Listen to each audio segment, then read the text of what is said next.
I will be talking about Tarab, and it's the traditional Arab music, and normally we refer to it as Tarab. And I'll be talking specifically about the emotion, performance, and temporality in Arab music. And actually, that's the name of the source that I used. So the source that I used is from the Journal of Cultural Anthropology. It's by Jonathan Shannon, who's a cultural anthropologist that's specialized in Mediterranean music and cultural politics. And he's done his research for this journal. He's done it in Aleppo, so he lived in Aleppo for a few years, and he was integrated into the musical community of Aleppo, and he was doing his research about Tarab and how we reach the state of Tarab. So before I go any further, I would want to define what Tarab means, because it's pretty hard to define since there isn't really a word for it in English. But linguistically, we can say that the closest translation would be that it's a state of rupture with reality. Some people call it a state of ecstasy or a state of enchantment. And this same state is also seen in the Sufi sects, and especially in the whirling dervishes, you know. So these guys that we would see a lot of these performances normally in the Middle East, the guys that would be spinning around their own axis. And actually, the idea is that they never get dizzy or they never reach a state of unconsciousness, but they do reach a state of ecstasy and rupture with reality. And that's why there's always going to be links with Sufi practices and Tarab. And we will see that a lot of the muwashahat that are used in Tarab actually come from Sufi poetry. And a lot of the gestures that people perform when they're listening to something that's considered as Tarab actually resembles Sufi gestures. So a big part of the research was titled Intersubjectivity, Sentiment, and the Presentation of Self in Tarab. And this is very interesting because according to Shannon, Tarab is, and actually many other anthropologists, Tarab as a state is not just related to the performer and the music that he's making, it is also a social context. So the audience, the music, even the time of the day, and some people, as an anecdote, would say the quality of the food that they ate before hearing the performance influences how they will experience the state of Tarab or the state of ecstasy and rupture with reality. So here the idea is that there is the state of Tarab and the state of Sultana. And normally, the audience experiences the state of Tarab and the performer experiences the state of Sultana. But it's a very, we have Jihad Rassi, he's an important researcher in musical anthropology, who says that he described it as an ecstatic feedback model, because when the audience expresses their gesture of Tarab, for example, they say Allah or Ya Salam, which is also something we hear in Sufi ceremonies, and they do some hand gestures. For example, when someone does this, it's like they're communicating with God in the Sufi ceremonies. So the idea is that the reaction of the audience influences the mental state of the performance, which in turn also influences the audience. And therefore, he even argues that sometimes the atmosphere, and what we say in Arabic, it's jaw, and actually someone said in the start that their word that they struggle to translate in English is jaw, because it's also atmosphere, ambience, feelings. And it's actually the atmosphere that influences the state of Tarab. And it's one of the biggest contributors that some people would say actually the quality of the music comes secondary to the intimacy that's created between the performer and the audience. And here, this is a picture from an Kulthum concert where there is someone clearly experiencing Tarab, and the reactions to Tarab could be laughing, some people would be crying, screaming, and there's a lot of anecdotes of people just ripping their clothes off and just saying, you know, يخرب بيتك, like, may God destroy your house, but in a positive way, you know, like, you're so good what you're doing to me. Like, you're amazing. So this is also a photo from an Kulthum concert of a man experiencing Tarab. And here in the middle photo, the picture of him with both of his hands on his ears, it's a very, like, it looks like he's meditating, because actually Tarab can come from state of meditation as well, because it's, as I said, like a state of rupture with reality.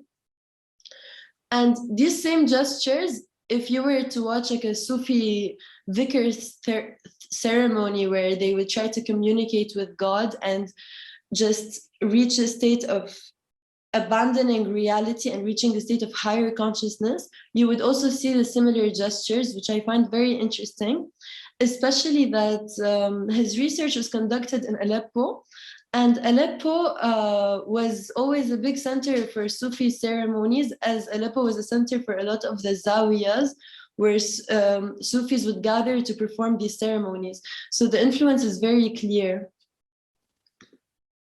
And here, from a musical point of view, there's actually, so now that we've talked about how the atmosphere plays, the relationship between the performer and the audience, and there's actually a very interesting part, is that some people like to perform the gestures of tarab, so just saying Allah or Ya Salam, just to present themselves as good people, to have an atmosphere for tarab.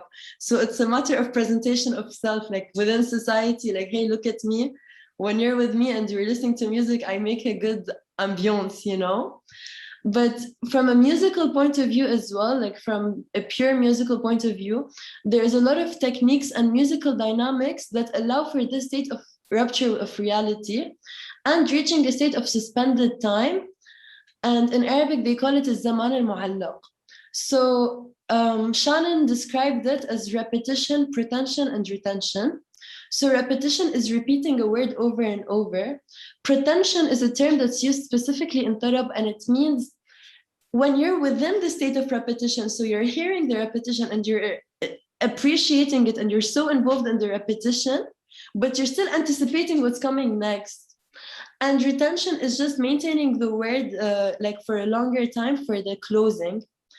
And there's also a big focus on the closing itself, because the idea is repetition and pretension take you out from the, take you out from the sense of real time, but the retention and the closing, which is referred to as a qafla, takes you back to time. And they're both equally important in reaching the state of tarab. So he also says that a poor closing could ruin a good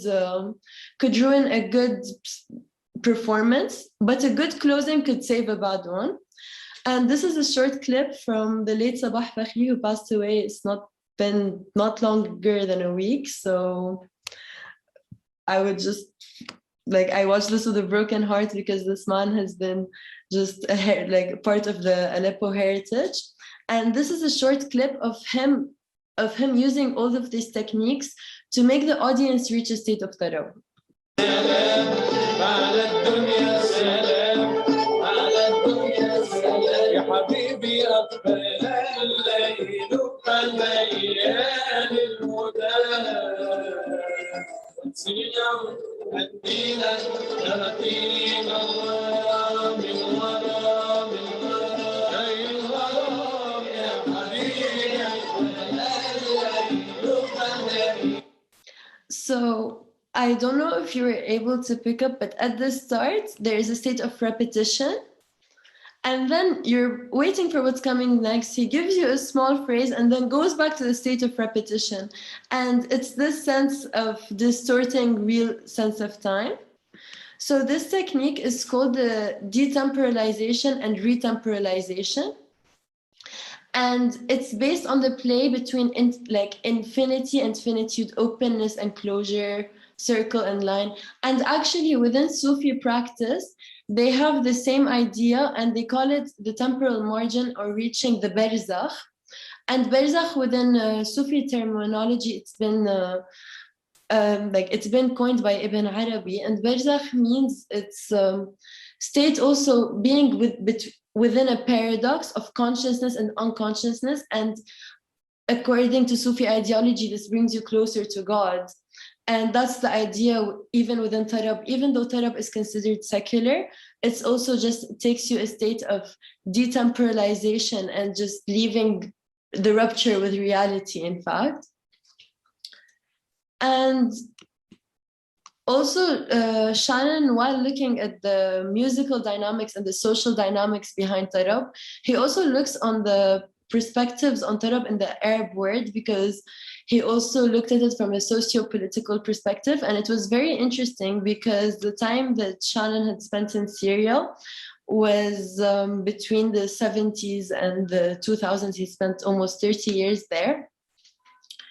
And it was, and he says that in post-colonial Syria, like after Syria's independence, after the Second World War, there was a movement towards modernization and abandoning the retrograde Tarab in favor of world music, which is like Beethoven, Tchaikovsky, Mozart. And from a musical perspective, they say that Tarab is actually the state of repetition in Tarab that I had just talked about, and the idea that how it takes you into rupture and ecstasy. That same state was criticized as over emotional and putting people in a circular motion and like promoting forgetfulness rather than creativity. And also, and then from a social perspective, for example, an anecdote that Shannon cited in his work was that he had heard some people say, but he didn't say who. He's like, I heard some people say that the reason why the Arabs lost the war of 67 was because they were all in a state of tarab to Kulthum, especially that Kulthum in the 60s was being aired on all the radios in the Middle East. So he was like, the reason why the Arabs lost the war in 67 because they were all in a state of tarab and in a state of passiveness. So the criticism of tarab goes really far to the point that they're like, the reason of the destruction and the backwardness of the Middle East is because the whole time everyone is just matroob there, they don't care. But at the same time, especially, for example, after Edward Said's Orientalism, there was also the idea of, no, we need to re-examine our own cultural identity. And this was the period whereby people started reappreciating Tarab and letting go of the narrative that everything West is best. And in Syria, for example, there is a saying, Kilshi Frenji Brenji, like everything that's foreign shines bright. And there was also people that abandoned the modernization is only in the Western way and had reappropriated Tarab. And that's where my presentation comes to an end. And if you'd like to see more, I tagged Hello Psych Aleppo is a guy from Aleppo who mixes Tarab with techno, and he'll be performing tomorrow in Marseille. So if anyone is in France or in Europe and is really determined, you can go see him tomorrow. And there is another book by Shannon that's called Among the Jasmine Trees. He also talks about the musical dynamics that allow people to reach this musical and social dynamics that allow people to reach the state of tarab, but he focuses a lot more on the Sufi history and the Sufi practices and makes a lot more links in it. And there is also the book by Jihad Rasi, Making Music in the Arab World, and he discusses Tarab in depth within Beirut, Aleppo, and Cairo. So it would also be a very interesting read. So yes, thank you all for listening.